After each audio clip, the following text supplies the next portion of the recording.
There is no bloody way that Angus Taylor's gonna save the fucking Liberals. They are dreaming. And still, that is more complicated than what happens inside Angus's head.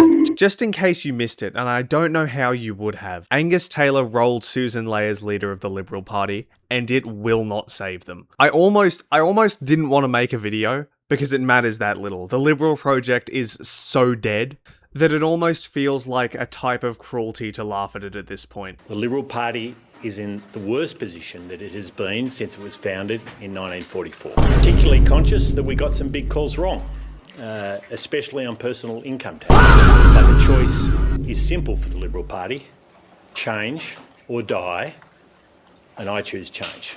So many Australians can't afford to buy a home. Australians who are working 2 jobs are juggling whether they can feed their families or pay their electricity bill. Our borders have been open to people who hate our way of life. Yeah, there being one too many kebab shops at your local Westfield is definitely the reason that Australia is struggling to afford a house and enjoy the Australian dream. That is definitely why that's the case. You could double the immigration rate to Australia tomorrow and do it all in one day, and there still wouldn't be enough room for them inside Angus's extremely large, empty skull. Listen, I'm pro-immigration. I mean, look at the fucking graph. Which party brings in more immigrants? And especially brings in immigrants just to suppress wages, because at the end of the day, that's what Angus and the Liberal Party are all about, and that's why they're failing. They are there to suppress workers and their wages. That's it. I have a few thoughts on this, so I'm going to ramble on a little bit longer. This isn't going to save them, because the problem that they have is so much more profound than just a leader. Susan Ley was shocking. Absolutely. But the big problem that the Liberal Party has now is that the coalition that formed it in 1944 doesn't exist anymore, and it can't be rebuilt. Pretty much in 1944, the group that formed the Liberals were the artsy-fartsy, like, North Shore Sydneyites and the country bumpkins with the cowboy hats. And back then, you could please both of those two groups by having separate meetings with them, because nothing was broadcast nationwide unless it had to be. The next pillar to this is that the enemy that they were facing was very different to the enemy that they have today.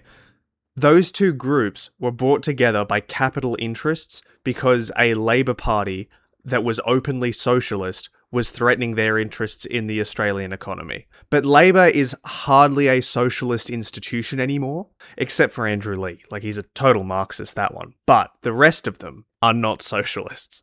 And so what's happened is those artsy-fartsy North Shore people, who have become the Teals now, would rather Labour over the rabid cowboy hat wearing, previously national, now rabid One Nation voters. That coalition and the thing that formed it have ceased to exist. Pair this with the fact that the Liberals have not been able to form a coherent policy platform that appeals to the majority of Australians, and I really think they're on an existential decline. Angus is right.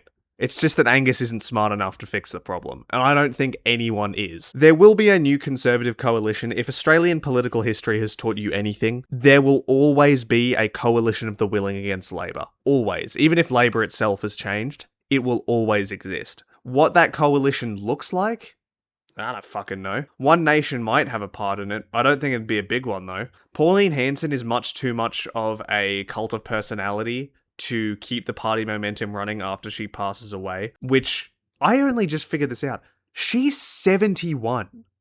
Or 70, I can't remember, and I'm not going to bother to look it up. She's ancient by Australian standards. I doubt she'll be around like that much longer. So yeah, I'm not too sure what the Conservatives are going to look like in Australian politics after next election, but it's going to look a lot different than the post-World War II era. And a lot more hickish. I'm hoping they just ride into Parliament on horses like they used to. How much cooler is that than Malcolm Turnbull?